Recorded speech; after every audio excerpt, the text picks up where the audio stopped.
Warning, this video is going to be offensive and may hurt your feelings. Scroll away now if your feelings are fragile. To start off the video though, I am going to be pointing out that I'm taking inspiration from the god himself. So Windette, if you're watching this, please notice me and comment down below. Silksong is a great game full of combat, and to assist your pitiful attempt at playing it are tools in the game which you can equip to make you look like you know what you're doing. However, not all of these tools were made equal. So I took it upon myself to rank these tools into 3 classes to guide your intellectually challenged brain into being better at the game. The 3 ranks are: this is so good that even you can use it, it's okay given the situation, and you're stupid and it shows for using this. Keep in your limited mind though, I am going to be ranking the red tools only at max upgrades. Alright, first off we have this red pin. It does 17 damage per pin at max upgrades. There are 24 of them in total and it's so simple to use it would only take an idiot to mess it up. Just look towards your target and shoot. And just in case you couldn't do simple math, they do a total of 408 damage if you can land all of them. I'm just gonna come right out and say this, why would you ever want to use this? The only time I can actually think of equipping it is to keep it as my first tool before I can quickly replace it with literally anything else. You might think I'm being too harsh since 408 damage is a lot, but knowing how incapable you are is just gonna get parried 80% of the time you're gonna use it.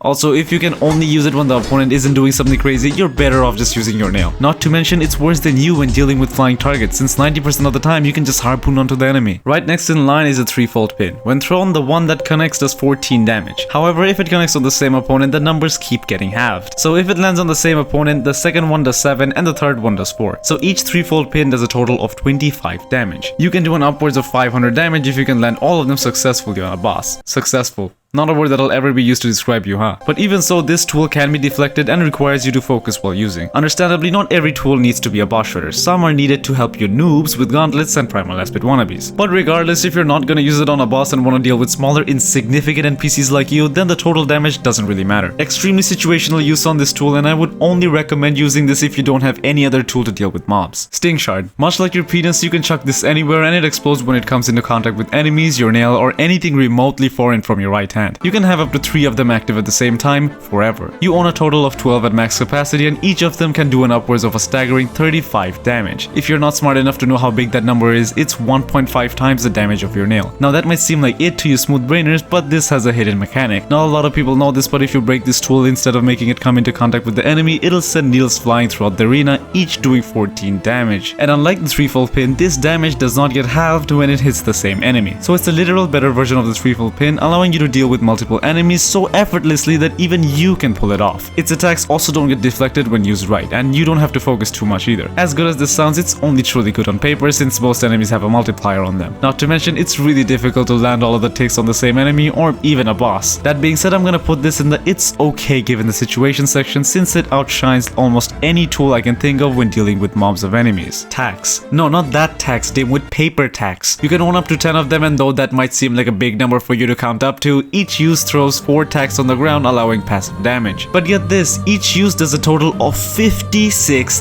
damage. Not only is this absurdly broken, you can use 4 of them on the screen at the same time. Keep in mind, this was supposed to be passive damage. So if you're fighting a boss, let's say Carmelita as an example, because I know you're not good enough to beat her on your first try, and because she's so tanky, you can plant all 4 of your traps right here and do an upwards of 200 damage easily right off the get-go. The neat part about this tool is that you can just forget about it after using it. But the only disadvantage to this tool is that it's near impossible to use it on flying enemies because they literally never hop on the ground. Out of the 43 unique bosses, 12 don't touch the ground and 8 of them hardly do. It's essentially used the second half of the bosses and takes way too long to deal with regular enemies. It's genuinely good given the situation for you since you take 5 minutes beating each boss anyways. The long pin does 17 damage per use and there are 20 of them that you can own, dealing up to a measly total of 340 damage. The highlight of this tool is that it pierces through enemies, armors, and parries. That's a pretty good deal, right? Wrong, dumb. It's bad. The trajectory arch is mid and I cannot for the life of me figure out how you're supposed to hit more than 2 enemies at the same time. When you're taking 5 minutes to beat a boss and you decide to equip this tool, it'll take you 10 minutes now because if you haven't figured it out yet, and I'm not surprised that you haven't, it does less damage than your nail and you'll end up wasting more time missing your target. Don't equip this. The curve sickle is a tool you get at Act 3 by upgrading your curve claw. You can own 16 of them and each hit does 17 damage. So if you use your weak mind to do some math again, it adds up to 272 damage total, which is really low, making this tool bad.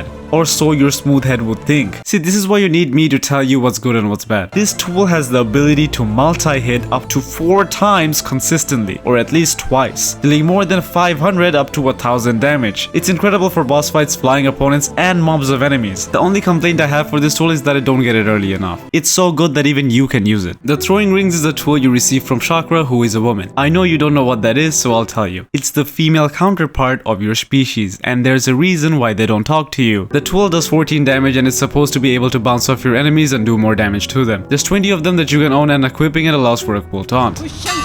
But that's where all the pros of the tool ends, because it's just as bad as you are at this game. It only does a total of 280 damage, and just don't bother using it. Next up, we have the Pin Pillow. Each one releases a big kaboom that does 51 damage, which is pretty good, but it had to be nerfed since you can only carry 8 in total, adding up to a total of 408 damage. It's good for obliterating bosses, and all you have to do is chuck it at them. It's extremely good for dealing with swarms, and it's easy as f to use. I don't love it and I don't hate it. It's just there. But I know that it's good. So good, in fact, that even a person as washed as you can use it. The Conch Cutter. This red tool is my favorite friend because it drills opponents into oblivion the way I wish someone drilled some common sense into you. Each hit does 7 damage, and I could only hit the opponent up to 4 times with a few tries. You can use this to get anywhere from 112 damage to an upper limit of 448. But this tool isn't to beat the ever living shit out of bosses, and instead helps you deal with swarms. Similar to you, it's not so unique and has the ability to bounce off walls and hit some other enemy. It's good, honestly. I don't personally use it because I don't struggle with swarms often, but some of you noobs who do, it's made for you. Moving on, we have the Cogwork Wheel. If you had your dad run away for milk, it was definitely your fault. But if you want to feel better about yourself, then you can try making your fictional in-game dad happy by following his footsteps and equipping this tool. Deploying it, you can send an entire saw blade hurtling towards your enemy. Each hit does 7 damage, and the most hits I could get off on the same opponent was 6. This does a total damage of anywhere from 70 and 420. This is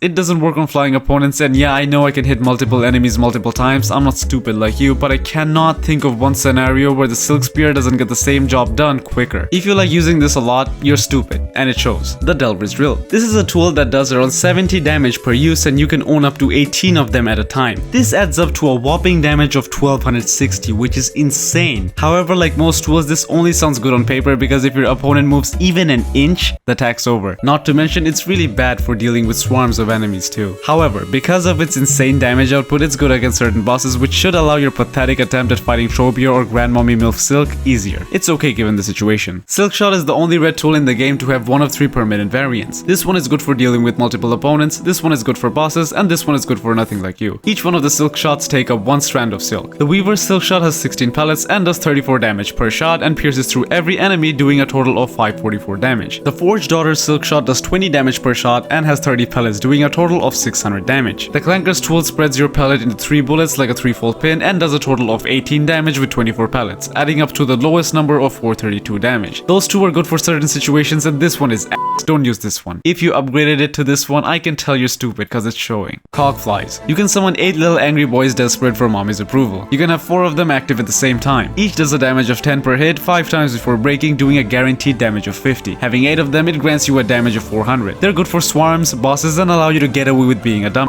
Honestly, this tool is way too good to be true. It's quite literally the most deserving of the best red tool title. The Rosary cannon is basically a pea shooter if each pea costed around a minute of your actual meaningless life. It does a measly 3 damage and can load up to 80 rosary beads as bullets, doing a total of 240 damage. This might seem like a bad tool, but there's a very neat trick for it, making it extremely effective. When fighting an opponent, if you somehow manage to aim right at the opening of Hornet's mouth and shooting, it'll end up sending you back to the bench faster to change it, you dumbass. Why would you ever want to equip this tool? Vault Vessels. This is the only tool in the game that has interchangeable variants. There's 10 of these bad boys in total you can own. The spear version does enough damage to barely represent your parents' emotional pain after having you as their child. Each spear does 77 damage each and 770 damage in total. I find this variant better for certain bosses that stay still more often and for swarms in tall corridors. The bowler version of this tool has more damage potential but spreads out into 2 halves. I find this better for bosses in tight spaces and swarms of enemies in closed areas. This is also one of the best tools in the game. Equip this dumb now. Moving on, we have the Plasmium File. This tool allows you to either have 8 extra non-healable masks, or if you overdose like your family hopes you to, you'll get regenerating masks. I personally don't use it, but I see the potential. It's good for almost any scenario where you're low on silk and health. It's okay in some situations, but knowing how bad you are, those 6 masks are gonna burn out really quick. Flea Piss. Made from Krat's own Golden Shower, we have this abomination allowing Hornet to run and strike faster. There's 6 of them you can carry with you, and it is extremely underrated. It's good for speedrunning and helping your mentally challenged looking gameplay watch unwatchable. The DPS from your nail attack increases by a lot, and I am not gonna bother doing the math on this. However, it gets cut shy because other tools just do its job better when it comes to increasing DPS. Certainly good for tight situations. Oh yeah, and you can throw the bottle of the brew at the end when you're done with it, just like how your alcoholic dad did with you. For our last tool, we have the flint slate. You can own 6 of them, and this tool temporarily allows Hornet to supercharge her attacks, increasing her needle damage by 50%. After 3 to 4 hits, it ignites the enemy on fire, doing 1 to 4 damage per tick depending on your nail upgrade. I know you're so ridiculously awful at the game that you can't really find yourself landing a single needle attack, but if you tried a little harder not to be a nincompoop, you'd realize how absolutely broken this tool is. It's a better version of the flea brew since the flea brew doesn't increase your pogoing or up slash DPS. Now that we're at the end of the video, I have to come clean and confess. I feel bad. I hate being mean and I probably suck at it too. Either ways, I hope you guys liked it. And thanks to all of you, we ended up reaching 10,000 subscribers. I'd like to point out one more time that I took inspiration from Windette's work, so make sure to show him some love and consider subscribing as it helps me out a ton.